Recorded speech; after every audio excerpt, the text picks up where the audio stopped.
Big news for anyone who loves the history of D-Day. Matt McLaughlin Battlefield Tours has just launched a brand new tour that visits the D-Day beaches and lots of other sites in rural France, and all from the comfort of a luxurious cruise on the Seine River. Now, we ran this tour in 2024 and it was a huge success. It sold out in a matter of weeks. So now we've rolled it out again for 2025. But this time, there'll be 3 departures in June, July and September, giving you 3 times the opportunity to join us. The cruise is on board the luxurious Amadeus Diamond and begins and ends in Paris. Over 8 days, you'll enjoy the history, scenery and culture of the beautiful Seine River. But as an exclusive offering just for our passengers, you'll enjoy 2 full days touring the D-Day landing beaches in both the US and British sectors, plus daily seminars on board the ship that unpack the history of D-Day. And like all our tours, you'll be hosted by one of our expert historians who'll bring the story of D-Day to life. And if you've been on one of our tours before, you'll know that our historians really are the best there is.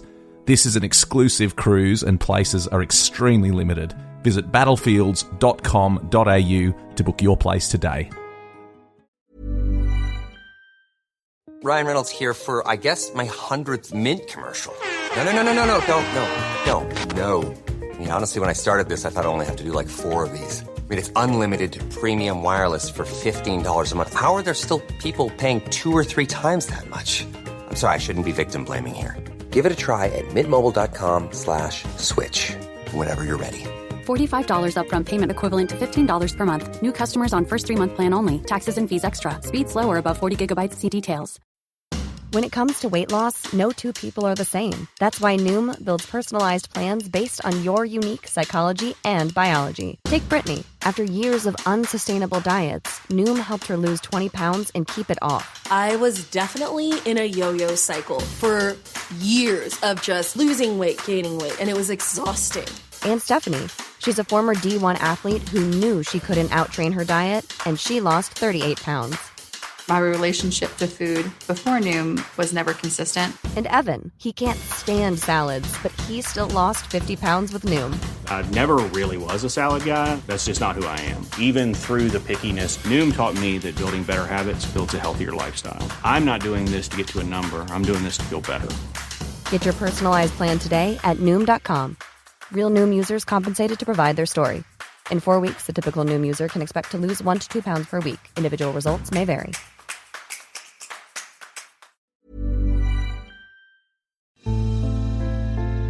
A Living History production. I'm Matt McLaughlin. And I'm Pete Smith.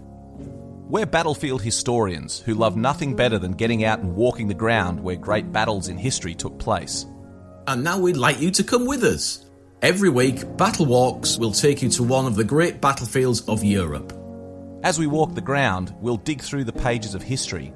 We'll uncover the secrets of the battlefields, and most importantly, we'll tell the stories of the people who fought and died there. Welcome to Battle Walks.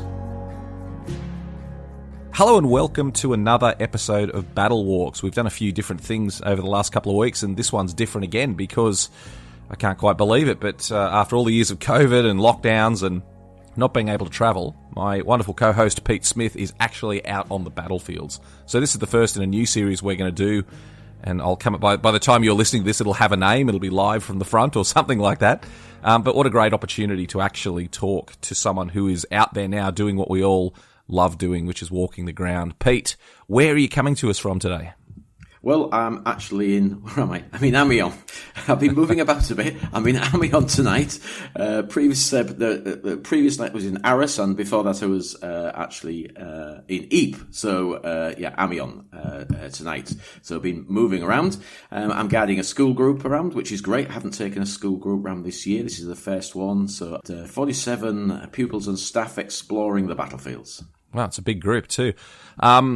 What's it like taking school students around, Pete? I mean, Amiens, the heart of the Somme, the famous Somme battlefields. How do young people react when they see these sites? Because I've taken my share of young people groups as well, and usually they're pretty good. Occasionally you get people that are less interested, but how are you finding taking students around the battlefields? Yeah, well, these are predominantly history students, so that helps. Occasionally you do get a school that is just a mix of people that are arriving for different reasons, and so we have a different levels of interest.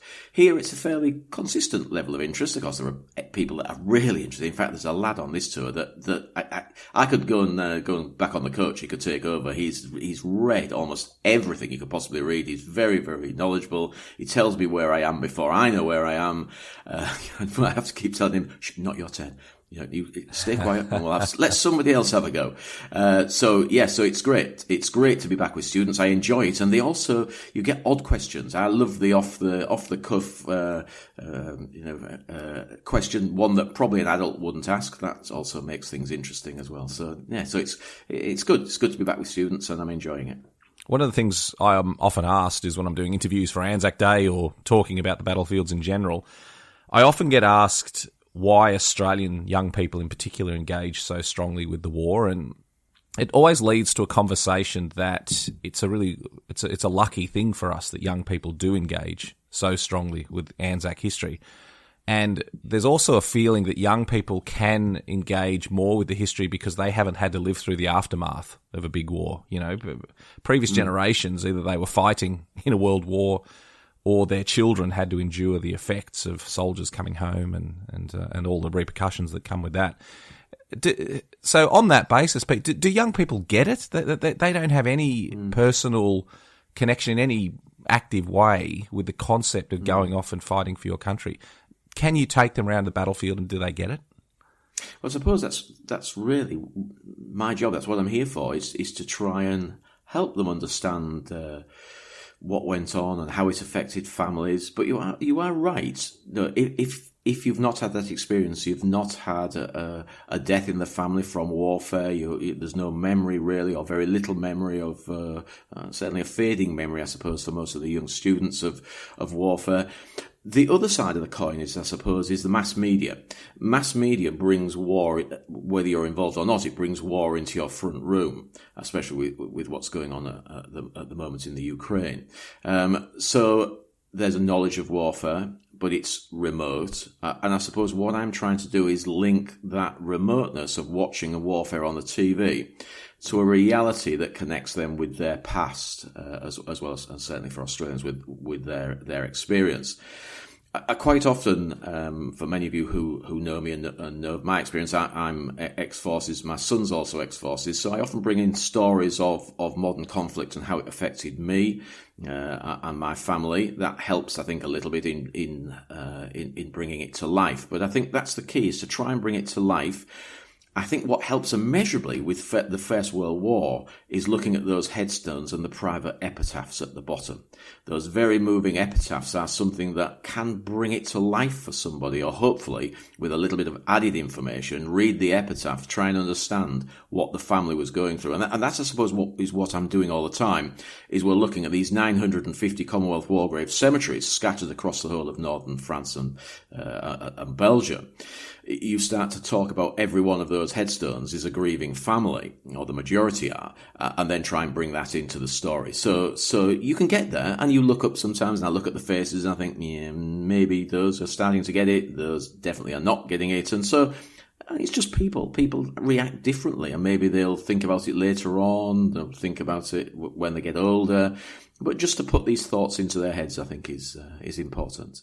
Yeah, and all the stuff we're talking about, how young people don't have that experience, the first-hand experience of either going through a war or living through its aftermath, I think that's a wonderfully positive thing. I would never say that's a negative. We actually live in a very peaceful time, notwithstanding Ukraine and recent engagements in Afghanistan and Iraq. We actually live in a relatively peaceful time.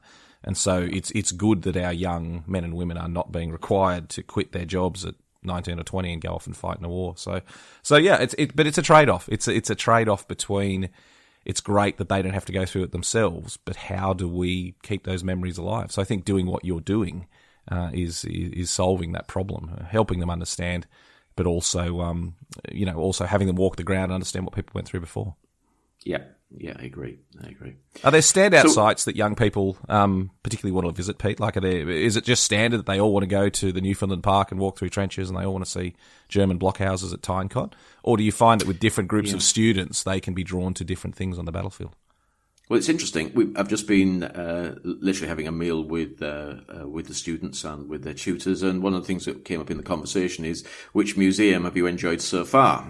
We've got a couple more to go to before we finish the tour.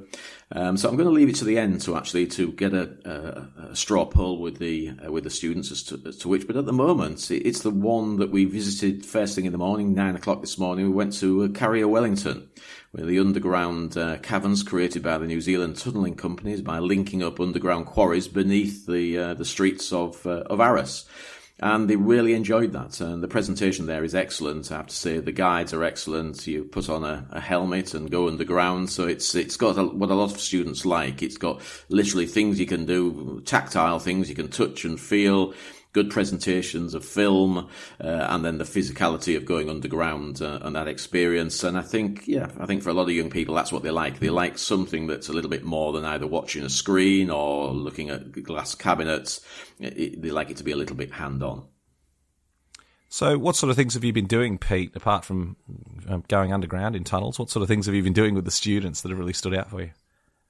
Yeah, well, to me, I enjoy just chatting to them, so I like taking them to a cemetery and having a good conversation about what went on in that cemetery. We've talked about it for those that listen to previous podcasts, Polygon Wood, New Butts British Cemetery, one of my favourite locations. A lot of work going on there at the moment. They're rejuvenating the lawn, so a little bit fiddly. We had to come in from the back.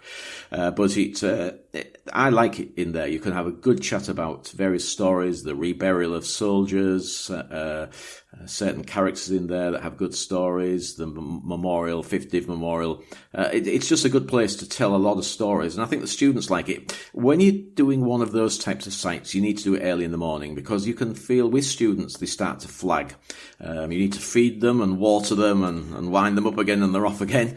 But early morning, that was an early morning visit, one of the first visits, and that for me, that was one of the highlights so far. And engagement, I think the key is to engage the students, and today has been a particularly successful day. I've had lots of little private chats with individuals coming across and saying, please say, what's actually that mean? How does that work? And so, that's what I enjoy, is the private chats as well as the chatting to the whole group together.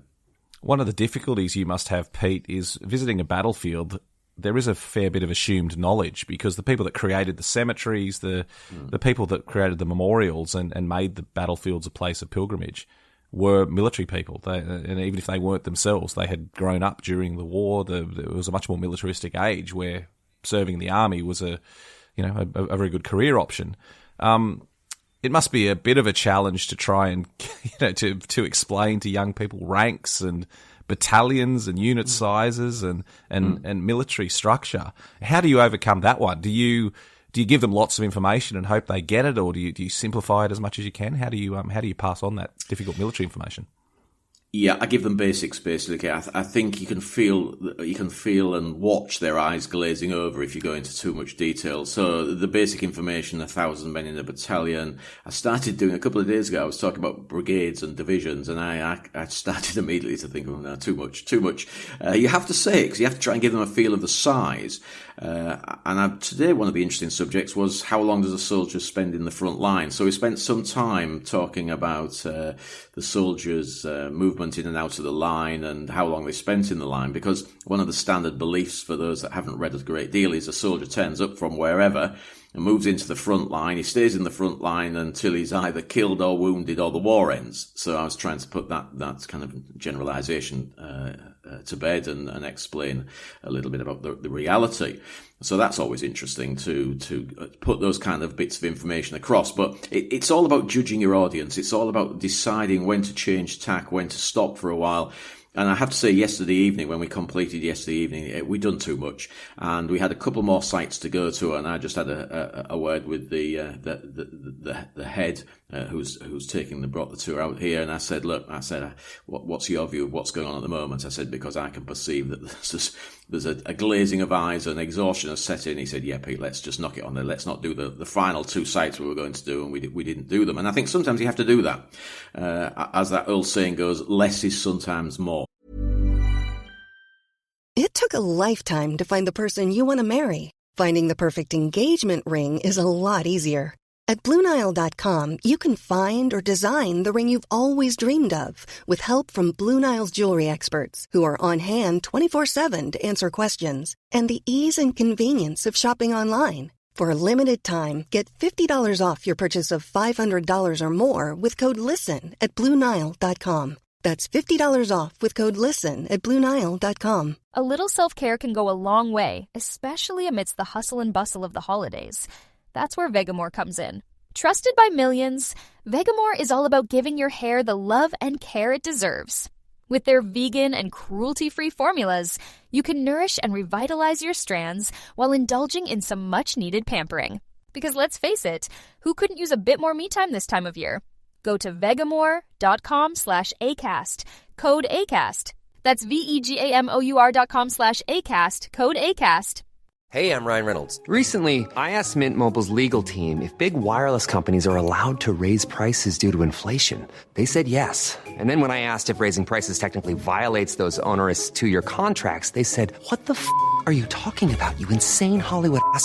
So to recap, we're cutting the price of Mint Unlimited from $30 a month to just $15 a month. Give it a try at mintmobile.com/switch. $45 upfront payment equivalent to $15 per month. New customers on first 3-month plan only. Taxes and fees extra. Speed slower above 40 gigabytes. See details. Hi, who here loves when their nails are perfectly done? Me. I'm Sarah Gibson Tuttle, and I started Olive & June because, let's be real, we all deserve to have gorgeous nails, but who wants to spend a fortune or half their day at the salon? And that's why I created the Mani System, so you can have that salon-perfect manicure right at home. And guess what? The best part? Each mani only costs $2. Yep, you heard me, $2. No more $30, $40, $50 salon trips that eat up your day. Now you can paint your nails whenever you want, wherever you want. And trust me, you're going to be obsessed with your nails and everyone is going to ask you, where did you get your nails done? And here's a little something extra. Head over to oliveandjune.com and get 20% off your first Mani System with code PERFECTMANI20 at oliveandjune.com/PERFECTMANI20. That's code PERFECTMANI20 for 20% off at oliveandjune.com/PERFECTMANI20.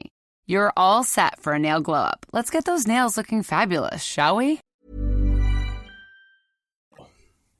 I remember my first trip to the battlefields was 3 or 4 weeks, and this was me in my 20s, enthusiastic, had read about it, had wanted to go for years, and even after that period of time, it does start to weigh on you. There's an emotional burden that comes with this as well. You can only, at the end of the day, let's not forget what we're talking about. We're talking about young men being killed and maimed, and horrors and tragedy. It can be a bit of an endurance feat as well. I have to say, it affects me as well when you do an awful lot of talking, and certainly I hadn't talked to such an extent. Students ask a lot of questions, and so there is an awful lot of having to do perhaps more thinking than they would on a normal adult tour. And by the end of yesterday evening, second day into the tour, I got back yesterday and I was fairly knackered, to put it crudely. It can also, it takes its wear on you. And this morning and today, somehow it's been a bit easier. Had a good night's sleep, and but I'm tired again now. It can be tiring, putting across information and answering questions, and just thinking about the logistics of where you're going next and what's happening. And now we went to some fairly interesting sites today. We were predominantly, for an Australian group, we were concentrating on the British battlefield today. You mentioned you went to Polygon Wood, which is one of our favourites. Did you do the walk with the students through the wood down to Scott Post? And what I'm talking about here is there's a number of bunkers, German pillboxes that were captured by Australians. Did you do the walk through the wood? I hope they're not listening, because we didn't. No, it adds a lot of time. It's not something you normally do in a group. It's down to time. We have got a packed itinerary, and on yesterday we started on the salient and finished at the Battle of Arras. So we had an awful lot to fit in, and so no, you have to decide what to drop and what not. And we had several extras that wanted to go to several museums that were not on the itinerary, and so that's the other thing that as a guide you get fairly astute at doing, and that's fastballs and trying to figure out what you can fit and what you cannot. So quite a bit of rejigging going on as well yesterday. Part of what I enjoy, actually, I like problem solving, so it was good. You said you had a fascinating and unique experience, Pete. You touched on it briefly with me before this discussion. I'd love to hear more about it. Tell us what that was today. Well, I did something that oddly, very often you get oddities. I look for unusual questions, and when somebody asks me a question that nobody has asked in nearly 20 years, I say, right, that's a new question, never been asked that before. Hopefully I can answer it. In this case, it was a young lad. He said, I'd like to go to this German cemetery if we can. It's St. Laurent. I'm sure you're not spelling it like it's Blangy. I think that's how you pronounce it. Who knows? Anyway, it's a German military cemetery on the outskirts of Arras. He said, I'd like to go there. And I said, oh, yeah, great. I said, it's achievable. We can actually get there, which is good to start off with. Or we could fit it in by a bit of a detour. I said, why? He said, I've got a relative there. So that was a double whammy. One, I'd never taken an Australian group to this German cemetery, and I think I'd only been to it myself a couple of times in the past anyway. So I hadn't taken any groups there before, but extraordinary to take an Australian group there. And then secondly, this is the first time I've ever, in 20 years, taken somebody literally to a German's grave. Sadly, he is in the mass grave, the comrade's grave there, but at least we know where he is. So yeah, so multiple firsts really, so very moving. And this young chap, I don't actually know how far back his family had moved to Australia, but a relative who had fought in the German army. So very moving, and we did a good photo session there of him standing in front of the mass grave, sadly, and extraordinary and very moving, and a first for me. Was he, as the young bloke, was he moved to be there in front of his relative's grave? I think he's what we've just been talking about, Matt, really. I suppose he's a little too far removed almost. His family had briefed him and he'd done some of the research himself, but he hadn't quite got the connection. And I thought, I'd love to do a bit more work with him. I haven't got time, but given the time, I'd love to sit down and do a little bit more research and try and tie him in to it. It felt, I think, a little too far removed, almost it must seem, and it is, centuries ago.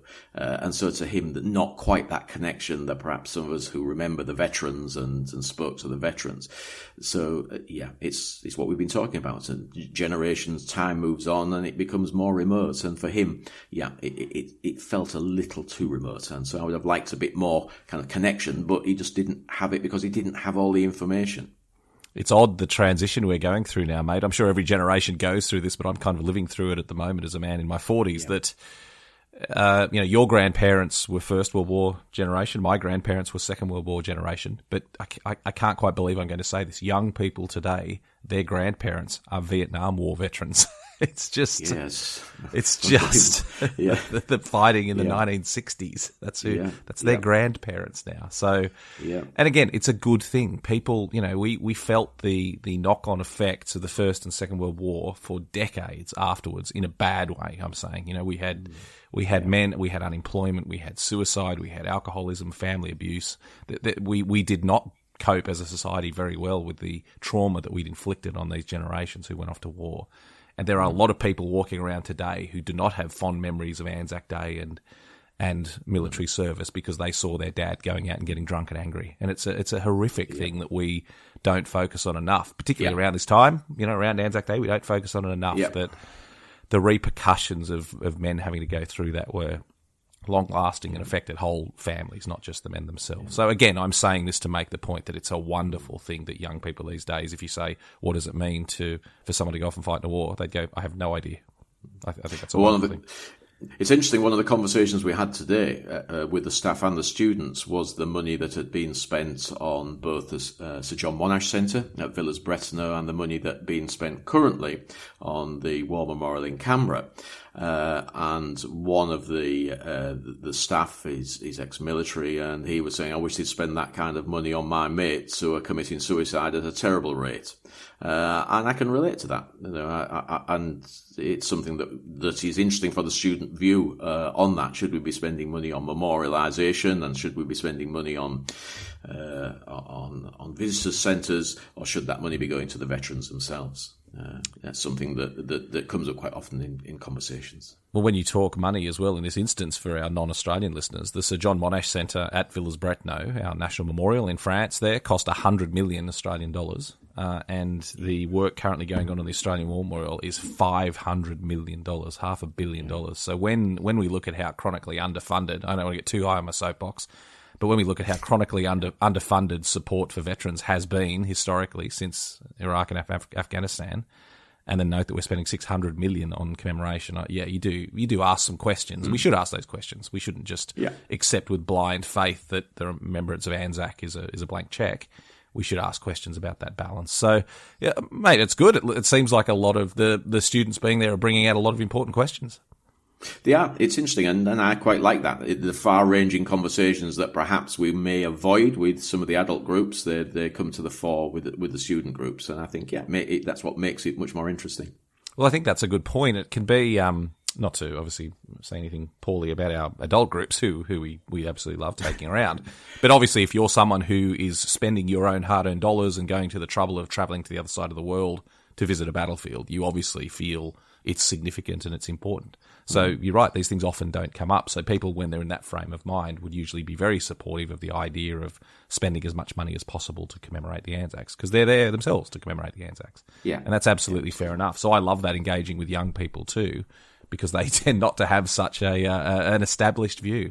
And I think that's fantastic. So I think it's brilliant, the stuff that's going on there with the young people, Pete. Yeah, I agree. Is there something coming up on the tour that you're really looking forward to taking the students to? Well, we are doing this John Monash Centre tomorrow, so I've been kind of giving them hints about what they're going to be looking at there and what the procedure is. And it's a young person's museum, isn't it? It's a young person's museum. It is. So that is my view. That is what I'm interested in, really. And so we've been talking to the staff as well, and we've also got the Old School Museum. We're going to the Victoria School. So it's a very Australian day today. We're actually, tomorrow, we're doing Poitiers, we're doing, Le Hamel, we're doing Villers-Bretonneux, including, Adelaide Cemetery, where the unknown soldier was exhumed from. So very Australian day tomorrow as their final day with me. And so it'll be interesting to see at the end of the day what their viewpoint is. And so I'm going to lots of questions at the end. Which museum, which day did they prefer? Which subjects did they prefer? And it's interesting because it's feedback for me, so I can tweak future tours, but it's also, it's interesting to listen to their view on what's happened over the last 3 days. It's just been a 3-day tour. I'll be very interested to hear what they've got to say about Sir John Monash Centre. It's very technological. Yeah. It's all screens and apps and interactive and recreations, and it's a very technological museum. Very good for young people. A little bit more difficult to engage with the typical battlefield visitor who's a bit older. But so I'll be very interested to hear that feedback. It's a very good Australian, no matter what you think of it, it's a very good Australian experience. It does make you feel proud to be an Aussie. So I'll be very interested to hear what they've got to say about it. Pete, it's very late there. Thank you for staying up to talk to us. It's very early here and it's very late there, and we really do appreciate it because I did want to hear your views of what it was like to be walking the ground. But I will let you go and get some sleep. I know you've got a big day on tomorrow. Thank you very much. But mate, it's been wonderful. We'll do more of these as time goes on and get some feedback actually on the battlefields. It's a unique and wonderful experience. So thanks for your time, mate. Yeah, absolute pleasure.